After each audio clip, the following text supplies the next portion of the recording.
चिन्तासन्तानहन्तारो यत्पादाम्बुजरेणव स्यानां तान् निजाचार्यान् प्रणमामि मुहुर्मुहुः। यदनुग्रहत्वजन्तु सर्वदुःखातिगो भवेत् तमहं सर्वदा वन्दे श्रीमद्वल्लभनन्दनम्। अज्ञानतिमिरान्धस्य ज्ञानाञ्जनशलाकया चक्षुरुन्मीलितं येन तस्मै श्रीगुरुवे नमः। नमामि हृदये शेषे लीलाक्षीराब्धिसायिनं लक्ष्मीसहस्रलीलाभिः सेव्यमानं कलानिधिं। चतुर्भिश्च त्रिविष्टता षड्भिर्विराजते योषो पंचधा हृदये मम।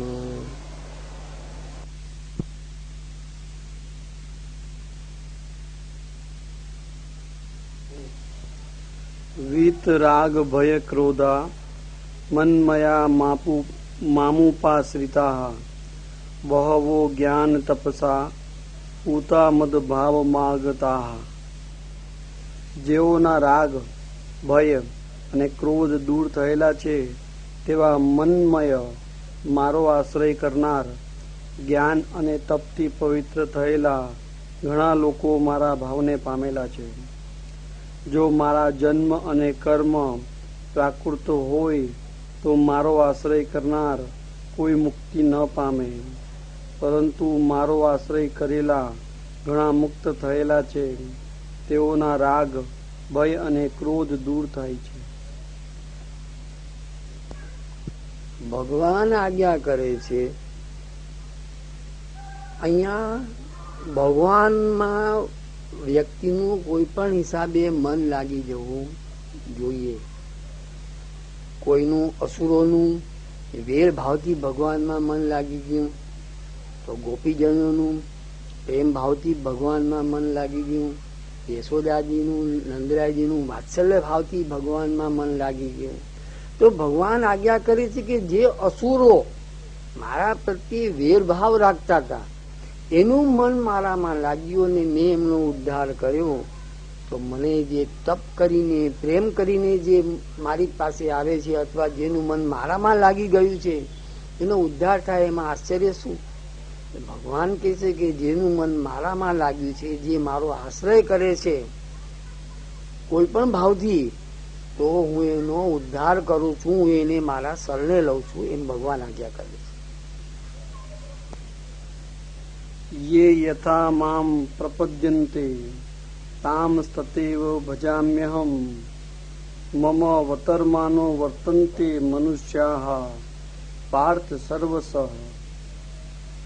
ये यथा माम प्रपद्यन्ते ताम तथैव भजाम्यहम् मम अवतर्मानो वर्तन्ते मनुष्याः पार्थ सर्वशः।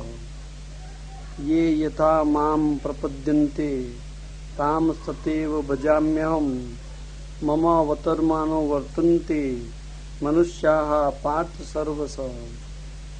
જેઓ મને જેવી રીતે ભજે છે તેઓને હું તેવી રીતે ભજું છું।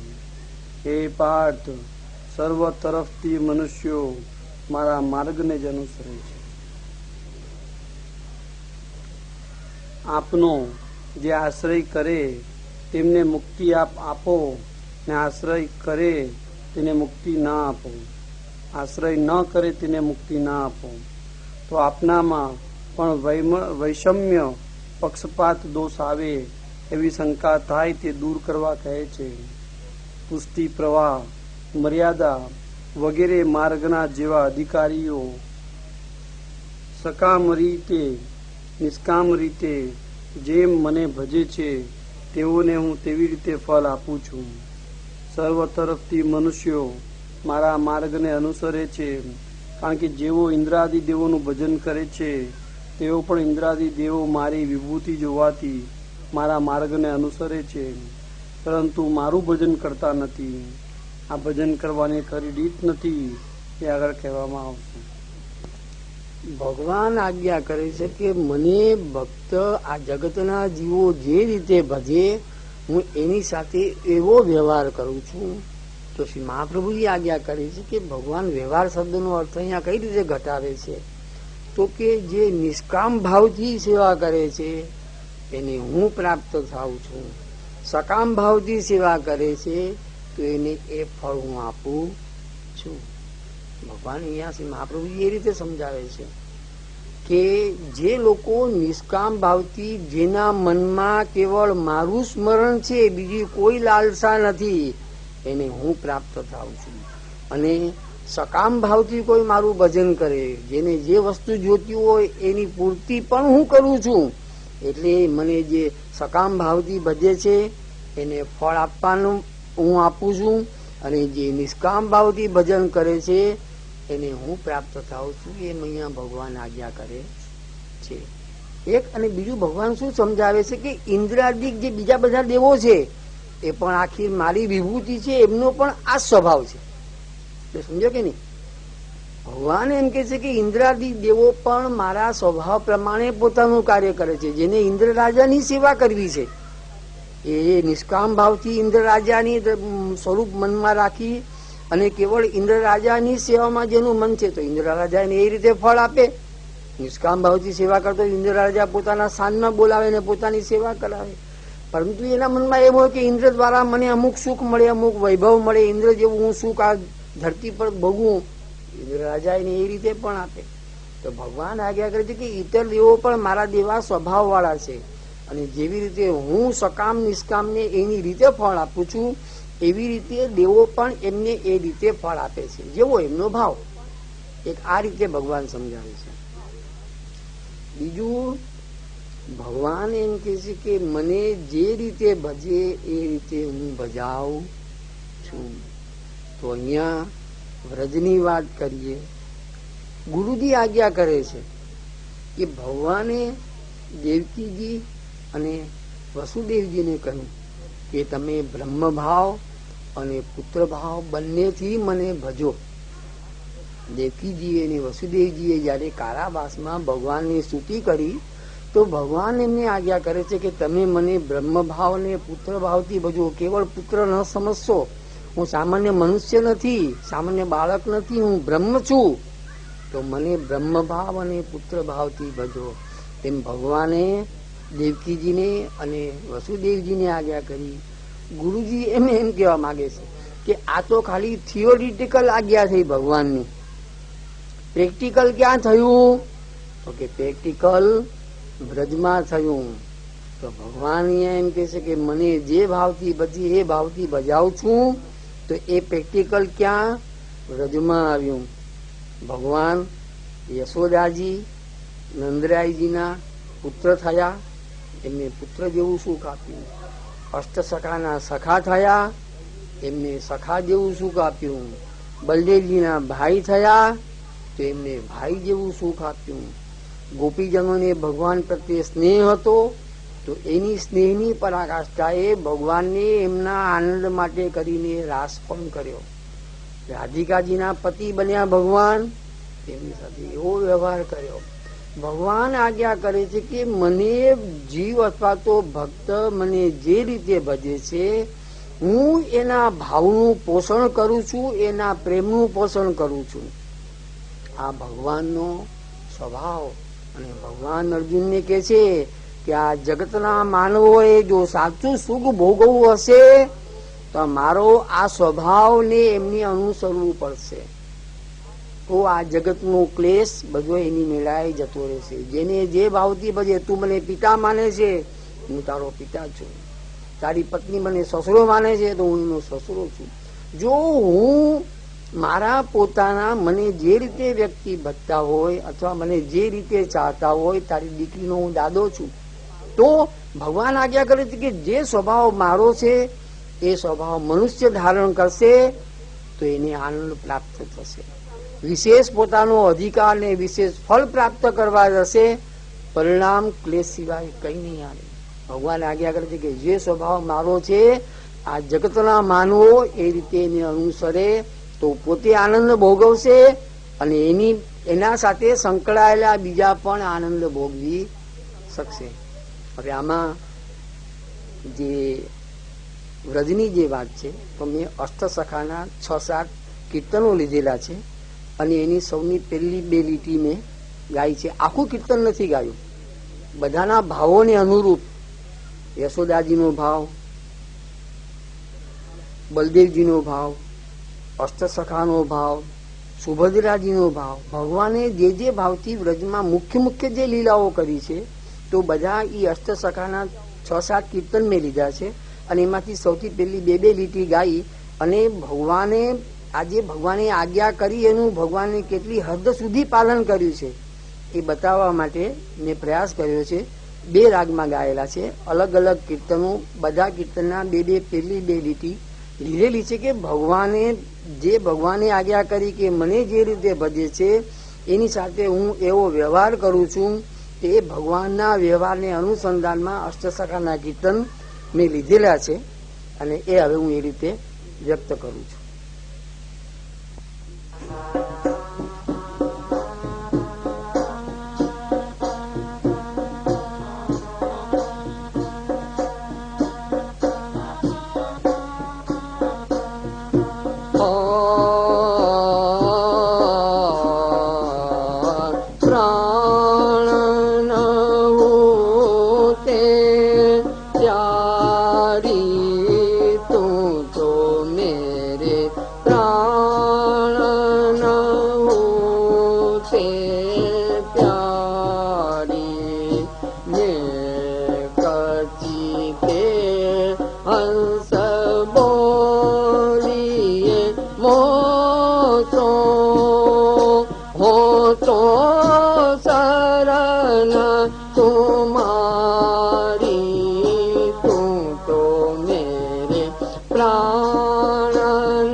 नक नावत क्यों धरनी पग नक नक नावत क्यों मोतन नहीं पे को मोहन क्यों दर्पण नहीं दे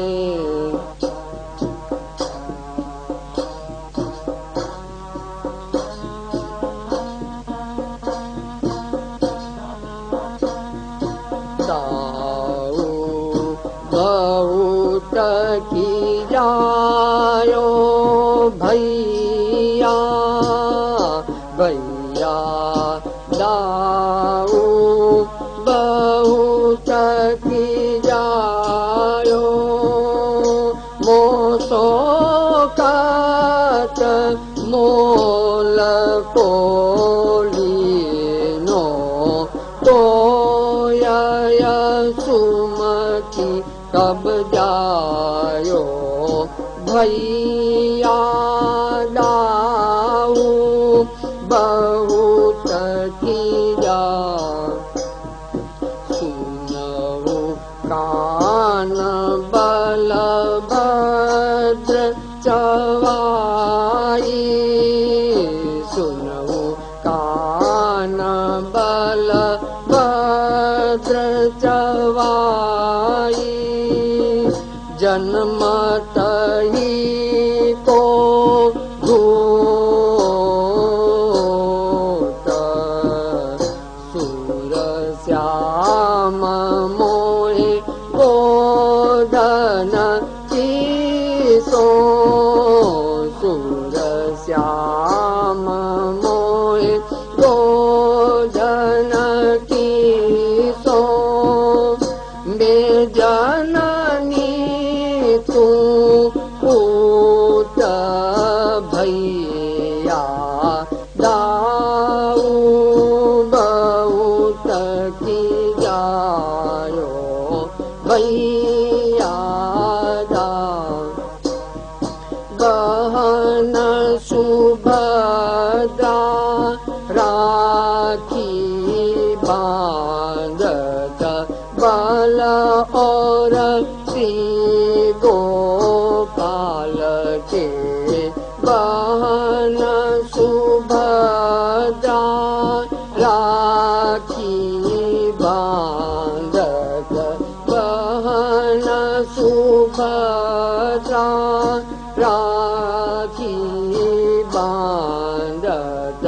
बाल और श्री गोपाल के कनक तार अक्षत भर कुमा कुमा तिलका करत नंदलाल के बन सुभद्रा राखी बांधत बहन सुभद्रा।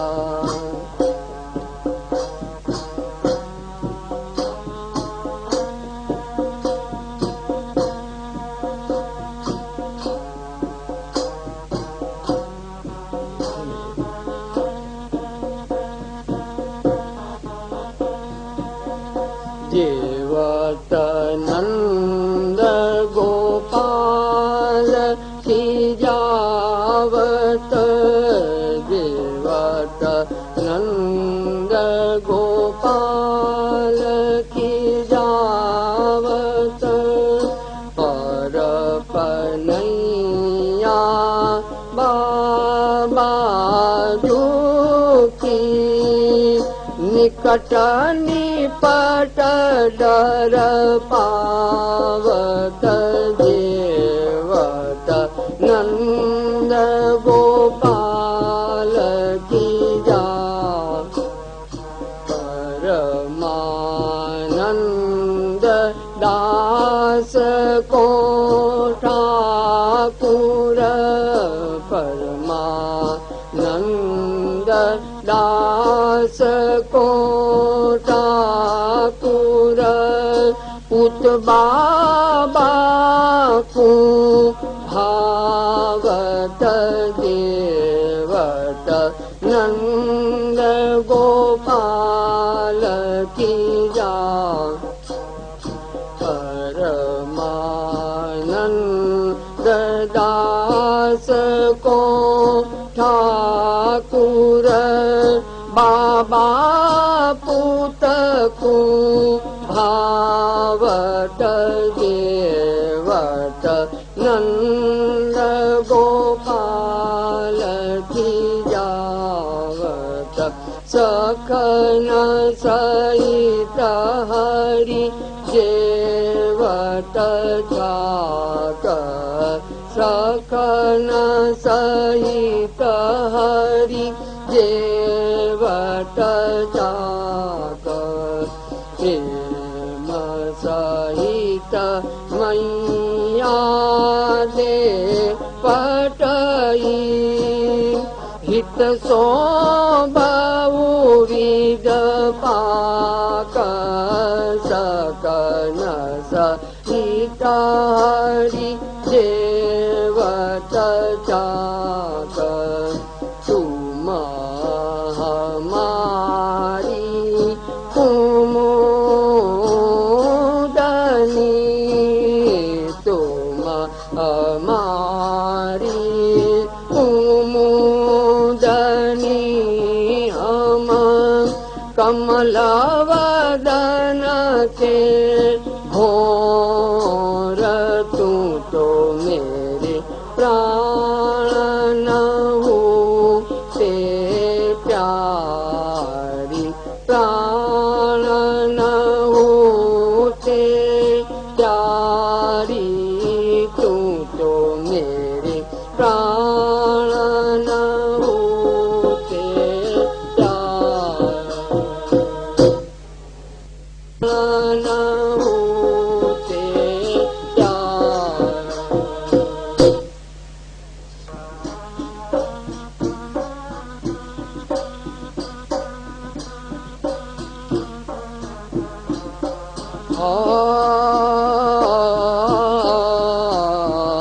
प्राण न होते प्यारी तू तो मेरे प्राण न होते प्यारी ने कथिते अस बोलिए मोसो नेक चिते हंस बोलिए मोसो हो तो शरण तुम्हारी प्राणन होते प्यारी तू तो मेरे क्यों मोहन दर्पण नहीं देखो क्यों मोहन दर्पण नहीं देखो क्यों धरनी पग नख नख नावत क्यों धरनी पग नख नख नावत क्यों मोतन नहीं देखो क्यों मोहन दर्पण नहीं देखो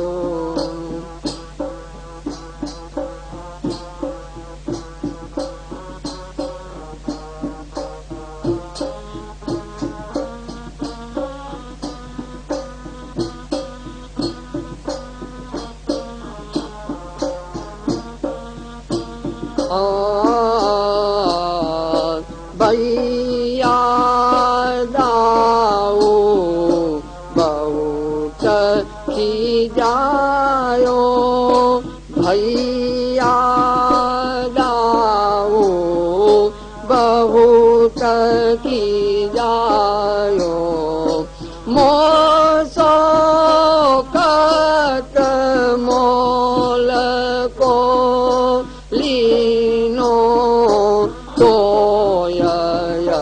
सुमति कब जायो भैया दाऊ बहुत की जा सुनऊ कान बल भद्र चवाई जनमतई को भूत सूर श्याम मोहे गोधन की सो सूर श्याम मोहे गोधन की सो मैं जननी तू पूत भैया दाऊ बहुत की बहन सुभद्रा राखी बांधत बहन सुभद्रा राखी बांधत बहन सुभद्रा राखी बांधत बल और श्री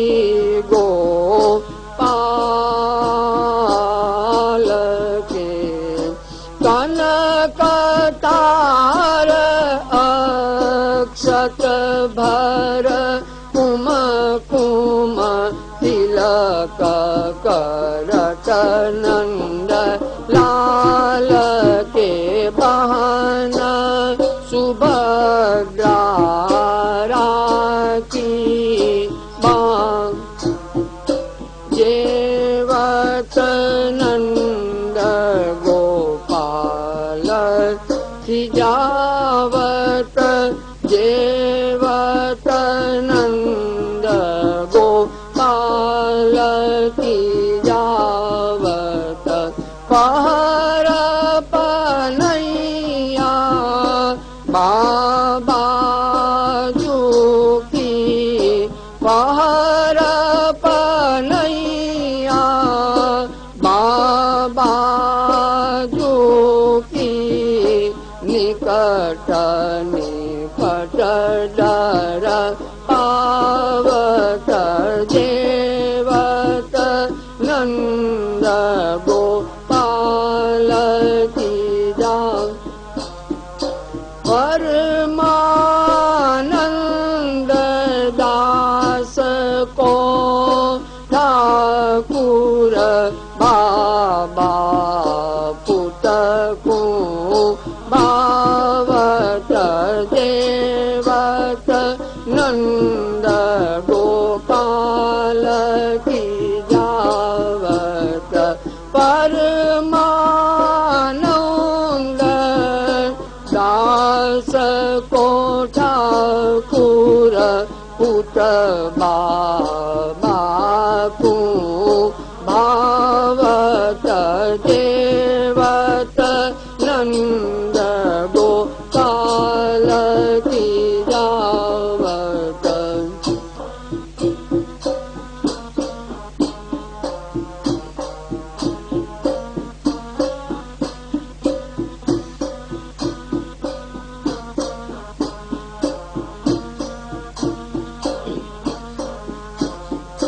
सखन सहित हरि देवत छाक सकन सहित हरि देवत छाक प्रेम सहित मैया दे पटई हित सो बहुविध कीने भयम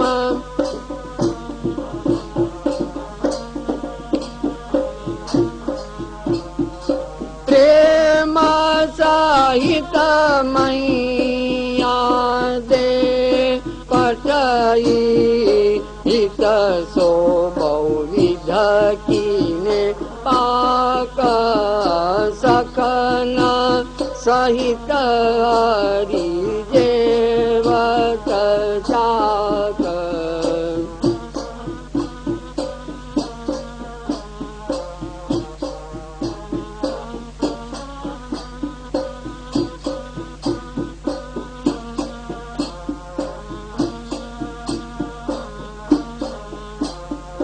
तुम हमारी कुमुदनी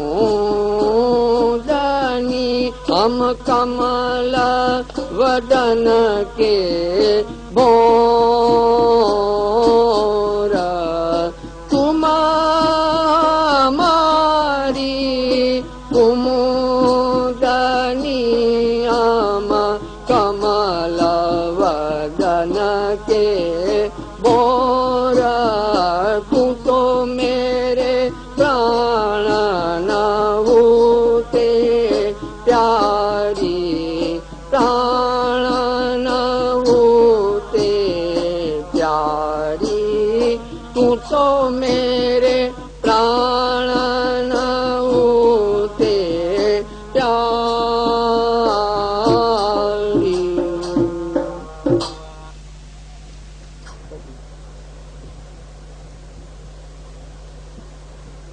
શ્રી મહાપ્રભુજી આજ્ઞા કરે છે કે ઠાકોરજી આપણા ઉપર કોઈ આવી વિશેષ કૃપા ન કરે જે કૃપા વ્રજવાસી ઉપર થઈ સખ્ય ભાવ કે ભાતૃભાવ સુભદ્રાદી સાથે સખ્ય ભાવ નંદરાયજી યશોદાદી સાથે પુત્ર ભાવ શ્રી મહાપ્રભુજી આજ્ઞા કરે છે કે શ્રી ઠાકોરજી આપણા ઉપર આવી કોઈ વિશેષ કૃપા ન કરે ત્યાં સુધી આપણે બ્રહ્મભાવથી ભગવાનની સેવા કરવાની છે।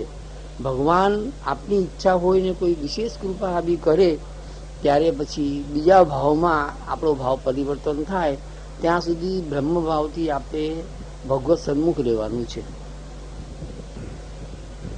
કાક્ષંત કર્મણામ સિદ્ધિમ યજંત ઇહ દેવતા ક્ષિપ્રમ હિ માનુષે લોકે સિદ્ધિમ પ્રવૃત્તિ કર્મજા। કર્મની સિદ્ધિની આકાંક્ષા રાખનાર આ લોકમાં દેવતાઓનું યજન કરે છે, કારણ કે માનુષ લોકમાં કર્મથી સત્વર સિદ્ધિ થાય છે, ત્યારે આ લોકમાં અન્ય દેવોને લોકો કેમ ભજે છે તેવી શંકા થાય. તે માટે આ શ્લોકમાં કહે છે કે અન્ય દેવતાઓનું ભજન કરવાથી આ લોકમાં કર્મનું ફળ તરત જ પ્રાપ્ત થાય છે. કર્મનું ફળ પ્રાકૃત છે. આવું પ્રાકૃત ફળ ઇન્દ્રાદિ દેવો તરત જ આપે છે. તેથી એવા પ્રાકૃત ફળની ઈચ્છાવાળાઓ આ લોકમાં ઇન્દ્રાદિ દેવોનું યજન કરે છે, પરંતુ મારું ભજન કરતા નથી. ચાતુર્વર્ણ્ય મયા સૃષ્ટમ ગુણ કર્મ વિભાગશ તસ્ય કર્તારમપી મામ વિદદ્ય કર્તારમ વ્યયમ. ગુણ અને કર્મના વિભાગ પ્રમાણે 4 વર્ણ મેં સર્જેલા છે. અકર્તા અને અવ્યય મને તેઓને કરતા પણ જાણ. મેં જગતમાં 4 વર્ણ ગુણ અને કર્મના વિભાગ પ્રમાણે રચેલા છે. સત્વ, રજ અને તમ 3 ગુણ છે. સત્વ પ્રધાન બ્રાહ્મણો, સત્વ રજ પ્રધાન ક્ષત્રિયો, રજસ્તમ પ્રધાન વૈશ્યો અને તમ પ્રધાન શુદ્ધો રચેલા છે. ને ગુણને અનુસાર સમદમાદિ, શૌર્યાદિ, કૃષિ વાણિજ્યાદિ તથા દ્વિજ સેવા એ તેઓના અનુક્રમે ધર્મ કરેલા છે. 4 વર્ણના જીવોને પ્રકૃતિ સાથે સંબંધ થયેલો હોવાથી તેઓને ઇન્દ્રિયો સાથે જ ગુણ અને કર્મ પણ આપેલા છે. તેથી તેઓ જેવા કર્મ કરે છે તેવા જ ફળ તેમને મળે છે. તેથી 4 વર્ણનો હું કરતા અથવા જનક હોવા છતાં વસ્તુતઃ હું અકર્તા છું એમ જાણ. હું અકર્તા છું કારણ કે હું અવ્યય છું. અહંકાર વગેરે મારામાં નથી. તેથી જ મને વૈષમ્ય ને દ્રુણ્ય દોષ થતો નથી. ભગવાન જીવના કર્મ પ્રમાણે સુખ દુઃખ વગેરે આપતા હોવાથી તેમનામાં વૈષમ્ય ને દ્રુણ્ય દોષ નથી. ભગવાન ફળદાન કરવામાં કર્મની અપેક્ષા રાખે છે. એમ પણ વાદીને સંતોષ કરવા જ કહેલું છે. વસ્તુતઃ સર્વ જીવો ભગવાનમાંથી જ વિચરેલા હોવાથી, ભગવાનના અંશ જ હોવાથી ભગવાનથી ભિન્ન નથી. તેથી સર્વ જીવો એ ભગવાનની જ સૃષ્ટિ અથવા આત્મસૃષ્ટિ થઈ. તેથી સર્વ જીવો આત્મસૃષ્ટિ જ હોવાથી વૈષમ્ય ને દ્રુણ્ય દોષનો સંભવ જ રહેતો નથી. મનુષ્ય જેવું કર્મ કરે ભગવાન એને એ પ્રમાણે યોની આપે છે. અને કર્મ સાથે ગુણ. મનુષ્યનો અંતિમ સમય જ્યારે આવે ત્યારે એનામાં સત્વગુણનું પ્રાધાન્ય હોય. આપણે જે ખાઈએ એનું લોહી બને છે અને એ આપણો ગુણ છે. સત્વગુણનું સેવન હોય તો એનો બીજો જન્મ બ્રાહ્મણને ત્યાં થાય. સત્વ અને રજગુણનું પ્રાધાન્ય એનામાં હોય તો એનો જન્મ ક્ષત્રિયને ત્યાં થાય. રજસ અને તમોગુણનું પ્રાધાન્ય હોય તો એનો જન્મ વૈશ્યને ત્યાં થાય. અને તમોગુણનું પ્રાધાન્ય હોય તો એનો જન્મ હીન યોનિમાં થાય, શુદ્રમાં થાય, પશુ પંખીમાં થાય, હિંસક પ્રાણીઓમાં થાય. મનુષ્ય જે ખોરાક ખાય અંત સમયે એના શરીરની જે પરિસ્થિતિ હોય, જે વસ્તુનું વધારે એનામાં તત્વ રહેલું હોય, કાંદા લસણ વધારે ખા કરેલા હોય તો એનો આખો દેહ કાંદાથી ભરેલો હોય તો એ તામસ તત્વ છે. તો એનો જન્મ બીજા વખતે નવો જન્મ મળે ત્યારે એને હીન યોની પ્રાપ્ત થાય.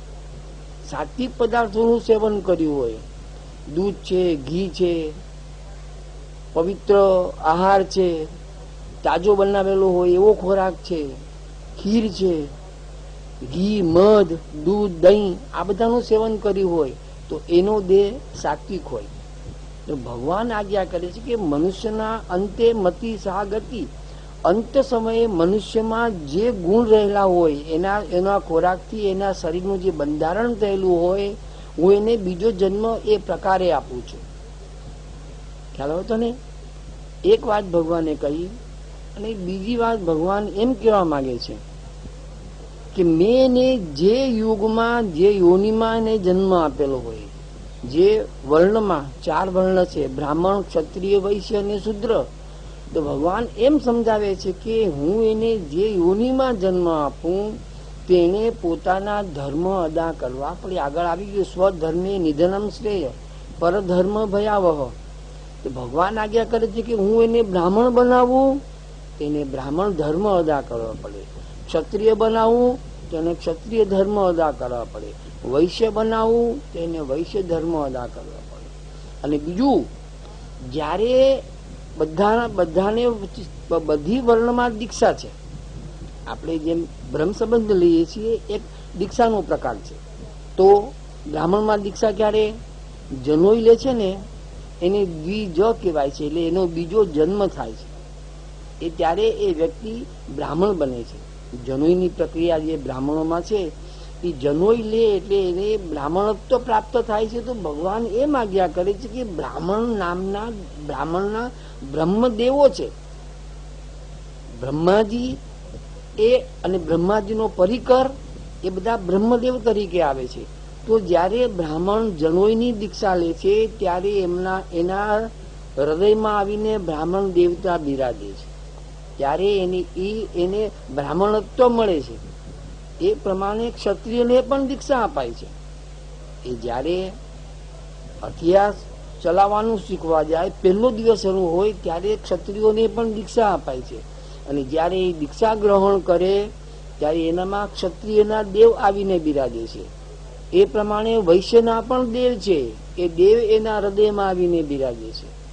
તો ભગવાન આજ્ઞા કરે છે કે જ્યારે એ જો પોતાનો ધર્મ અદા ન કરે, બ્રાહ્મણ જનોઈ લીધા પછી એને જે ગાયત્રી કરવાની હોય, સંધ્યા વંદન કરવાનું હોય, અધ્યાપન કરાવવાનું હોય, એ જો પોતાના ધર્મ અદા ન કરે તો એના હૃદયમાં આવેલા દેવ અંતર્ધ્યાન થઈ જાય છે. એ પ્રમાણે ક્ષત્રિય રાજા તરીકે રાજાએ પોતાના ધર્મ અદા કરવા પડે. પ્રજાનું પાલન કરવાનું છે, પ્રજા પાસેથી કર લેવાના છે, શહેરનો વિકાસ કરવાનો છે. જો પોતે પોતાનો ધર્મ અદા ન કરે તો એના હૃદયમાં આવેલા ક્ષત્રિય દેવતા નીકળી જાય છે. એ પ્રમાણે વૈશ્યના દેવતા પણ નીકળી જાય છે.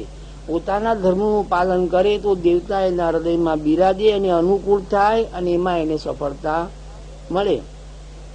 જો એના હૃદયમાંથી દેવ નીકળી જાય, બ્રાહ્મણ હોય પોતાનો ધર્મ અદા ન કરે અને એના હૃદયમાંથી જો દેવ નીકળી ગયા હોય એ પછી બ્રાહ્મણા ભાસ કહેવાય.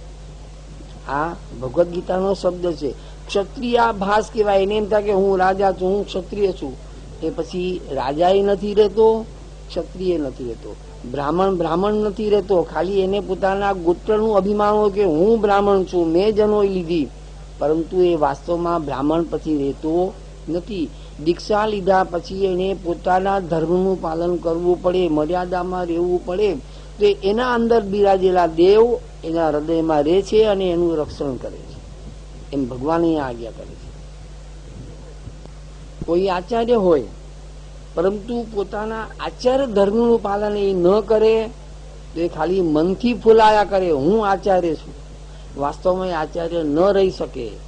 એમણે આચાર્ય જે થયેલા હોય એમને પોતાના ધર્મનું પાલન કરવું પડે. તો આચાર્ય જે મુખ્ય સ્વરૂપ જે છે આચાર્યનું, જે દીક્ષા દ્વારા એમના હૃદયમાં આવેલું છે એ સ્વરૂપ એમના હૃદયમાં બિરાજે. નહીં તો એ આચાર્ય સ્વરૂપ એમના હૃદયમાં જે આવેલું છે દીક્ષા દ્વારા એ સ્વરૂપ પણ તિરોહિત થઈ જાય. એ પછી ખાલી કેવા ખાતર પોતાના મનને મનાવવા ખાતર બોલે કે હું આચાર્ય છું, વાસ્તવમાં એ આચાર્ય ન રહે. કારણ કે આચરણ નથી. શ્રી મહાપ્રભુજી આજ્ઞા કરતી સ્વધર્મે નિધનમ શ્રેય. તમારું શ્રેય તમારા આચરણમાં જ રહેલું છે તો જ તમારું શ્રેય થશે. એમ ભગવાન આજ્ઞા કરે. સ્વધર્મે નિધનમ શ્રેય પરધર્મ ભયાવહ. એના માટે તમને દ્રષ્ટાંત આપી દઉં. શ્રી મહાપ્રભુજી ફરતા ફરતા એક જંગલમાંથી આપસી પસાર થાય છે ત્યારે એક અજગર હોય છે ત્યાં આગળ અને એને બધી કીડીઓ ફોલીને ખાય છે. એટલે શ્રી મહાપ્રભુજી સાથે આપનો પરિકર હોય છે. શ્રી મહાપ્રભુજીને દયા આવે છે, એના ઉપર પાણી છાંટે છે. સાપ હોય કે અજગર હોય જે હોય તે એના ઉપર પાણી છાંટે છે, બધી કીડીઓ મરી જાય છે અને અજગર પણ તળપતો હોય છે સાપ એ પણ મરી જાય છે. પછી શ્રી મહાપ્રભુજી સાથે જે બે ચાર વૈષ્ણવો તેમને પૂછ્યું કે કૃપાનાથ આ શું હતું, આ સાપ આ રીતે તળપતો હતો. એટલે પછી શ્રી મહાપ્રભુજી આજ્ઞા કરી કે ગયા જન્મમાં આ મહંત હતો, મહંત તરીકે બધા પાસેથી ભેટો ઉઘરાવી, પરંતુ ઉપદેશ કોઈને આપ્યો નહીં કે તમારો ધર્મ શું છે, સેવક તરીકે તમારો ધર્મ શું એ ઉપદેશ ન આપ્યો.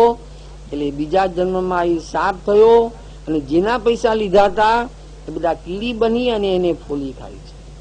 કારણ પૈસા લીધા, કોઈને ઉપદેશ આપ્યો નહીં, કોઈને સાચા માર્ગે વાળ્યા નહીં.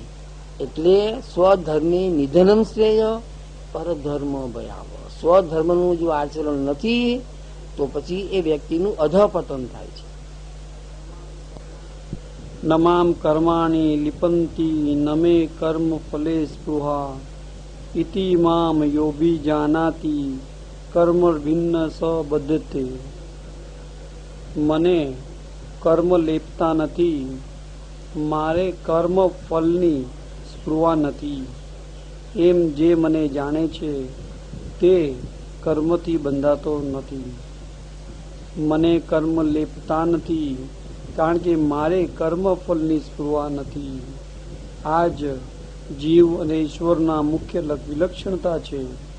આ પ્રમાણે મને જે જાણે છે તેને પણ કર્મફળનું બંધન થતું નથી. અને આપણી ભાષામાં કહીએ તો મેનેજમેન્ટ, એક શેઠ હોય મેનેજમેન્ટ કરે, મેનેજરને કાર્ય સોંપે, સેલ્સમેનને કાર્ય સોંપે, બધાને અલગ અલગ, કેશિયરને કાર્ય સોંપે, બધાને અલગ અલગ કાર્ય સોંપે અને પછી એના ઉપર પોતે નિરીક્ષણ રાખે. તો કાર્ય સોંપનારને કોઈ દોષ નથી. એમ ભગવાન આજ્ઞા કરે છે કે વ્યક્તિ જે કર્મ કરે અને એનામાં જે ગુણ હોય એ પ્રકારે હું એને ફળ આપું છું. તો આમાં મને કોઈ પ્રકારનો દોષ લાગતો નથી અને હું એના કર્મથી બંધાતો નથી. જે કર્મ કરે એનું ફળ એને ભોગવવું પડે છે. હું ખાલી સાક્ષી બનીને એના કર્મને જોયા કરું છું. એથી કર્મનું બંધન અથવા ઉપર નીચે કરવાની જે છે ક્રિયા, એ ક્રિયા મને બાધક નથી. કારણ કે હું આ જગતનો સ્વામી છું. મેનેજમેન્ટ મારો ધર્મ છે, મેનેજમેન્ટ મારો ધર્મ છે, એ મારે અદા કરવો પડે. એ અદા ના કરે તો દોષ એને લાગે છે, મને નહીં. હું અવ્યય છું એટલે મને એનો કોઈ દોષ નથી. અને ભગવાન આજ્ઞા કરે છે કે જે મને આ રીતે જુએ છે એ પણ કર્મ બંધનમાંથી મુક્ત થાય છે. ભગવાન છે, ભગવાનનું કાર્ય કરે, એમાં ભગવાનને કોઈ દોષ નથી. આવી ભાવના વાળો જો કોઈ વ્યક્તિ થઈ જાય તો એ પણ કર્મ બંધનમાંથી છૂટી જાય છે. ભગવાન આજ્ઞા કરે છે. કેમ? એનામાં બ્રહ્મભાવ આવી ગયો. ભગવાન પ્રત્યે દ્વેષ અથવા તો અભાવ હતો એ નીકળી ગયો અને બ્રહ્મભાવ, ભગવાન આપ જેમ કરો તે સાચું. આવી ભાવના જેનામાં આવી જાય એ પણ કર્મ બંધનમાંથી છૂટી જાય છે. એમ ભગવાન આજ્ઞા કરે છે. એવં જ્ઞાત્વા કૃતમ કર્મ પૂર્વેરપી મુમુક્ષુભિઃ પુરુ કમેવ તસ્માત્ ત્વં પૂર્વેહ પૂર્વોત્તરમ કૃતમ. પૂર્વના મુમુક્ષુઓએ પણ આમ જાણીને કર્મ કરેલું છે, તેથી પૂર્વજોએ પૂર્વના સમયમાં કરેલું કર્મ જ તું કર. આ પ્રમાણે પ્રાસંગિક કહી પુનઃ કર્મ કરવાનું સ્મરણ કરાવે છે. ભગવદ અર્થ કરેલું કર્મ બંધન કરતું નથી એમ જાણીને પૂર્વના સમયના મુમુક્ષુઓ કક્ષીવાન, નારદ, મનુ વગેરે પણ પોતપોતાના ધર્મને અનુસાર કર્મ કરેલું છે. તેથી કર્મ આધુનિક નથી પરંતુ પ્રાચીન સમયથી છે ને પૂર્વજોએ કરેલું છે. તેથી કર્મ કરવાનો શિષ્ટાચાર હોવાથી પણ કર્મ કરવું યોગ્ય છે. તેથી કર્મ કર. કિમ કર્મ કિમ કર્મેતિ કવયોપ્યત્ર મોહિતાઃ તત્તે કર્મ પ્રવક્ષ્યામિ યજજ્ઞાત્વા મોક્ષ્યસે શુભાત. કર્મસુ અને અકર્મસુ એમાં અહીં કવિઓ પણ મોહ પામી ગયા છે. હું તને એવું કર્મ કહીશ કે તે જાણી તું અશુભથી મુક્ત થઈશ.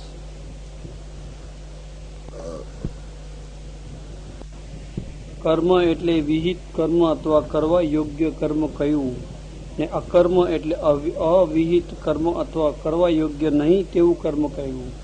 એ પ્રશ્ન ગંભીર છે. આનો નિર્ણય કરવામાં કવિઓ પણ મોહ પામી ભૂલ કરી અગેલ છે. તેથી કર્મ વિચાર કરી કરવા યોગ્ય છે, લોક પરંપરાથી જ કરવા જેવું નથી. તેથી હું તને કર્મ શું તે સારી રીતે સમજાવીશ, એટલે તું એનું જ્ઞાન પ્રાપ્ત થવાથી અશુભ કર્મ અથવા વિકર્મથી મુક્ત રહીશ. ભગવાન આજ્ઞા કરે છે કે કર્મ શું, અકર્મ શું અને વિકર્મ શું, એની વ્યાખ્યા તું મારી પાસેથી સાંભળ. પરંપરાથી જે કર્મ થાય છે એ વાસ્તવિક કર્મ નથી. દાદા કરતા હતા, બાપાએ કર્યું, મોટા ભાઈએ કર્યું, ને હવે આપણે કરીએ. પરંપરાથી જે કર્મ આવે છે એ કર્મ યોગ્ય નથી. શાસ્ત્ર જે કે એ પ્રમાણે કરેલું કર્મ સાચું કર્મ બની જાય છે. માટે શાસ્ત્ર અધ્યયન કરવું જરૂરી છે. શાસ્ત્ર શું કે છે, પરંપરાથી કરેલું બધું સાચું છે એવું નથી. હોઈ શકે મોટા બી કદાચ ગેરસમજથી ભૂલ કરતા આવ્યા હોય, તે ભૂલ આપણે ન કરવી. એના માટે